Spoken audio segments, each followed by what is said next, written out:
Now, yes, for all you ski cross fans, you know the tour has taken them to Val Thorens, France. That's where we were headed today, but due to high winds, those races were canceled. So we're going to bring you the race that was just a few days ago as things kicked off in Switzerland.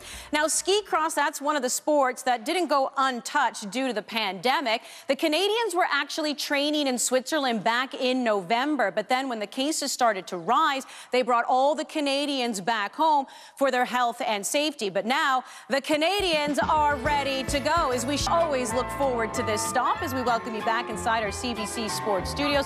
I'm your host, Andi Petrillo, and as we get ready for the downhill, you know we're going to be keeping our eye on Alexander Amok-Kilde. He is last year's overall World Cup champion, captured the Crystal Globe in that. But last week when they raced the first downhill of the season, he finished just off the podium in fourth. But so far, so good here in Val Gardena. Let's take you to what he did. What have we learned this year? Well, we've learned that sport is not immune from everyday life. The pandemic taught us that.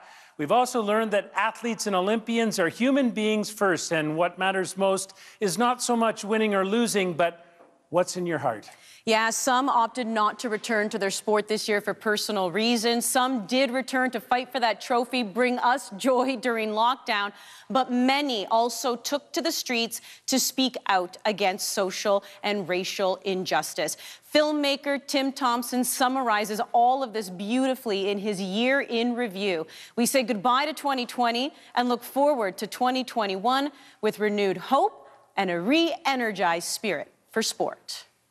Studios, you continue to watch Road to the Olympic Games. I'm Andi Petrillo. Final hour of Road to the Olympic Games. Let's end it off on a speedy note. No better way than to get at it with skeleton. Now, we know the Canadian sliders have opted to stay home to train for the rest of the calendar year. They will join the circuit in the new year. But yes, Elizabeth Meyer, she's Canadian, but she lives in Austria. That's why we saw her compete last week. Her first time competing in a year, returning from maternity leave. She finished in 7th. She's inching closer, working her way towards a podium finish. And speaking of Canadian sliders, earlier this week, it was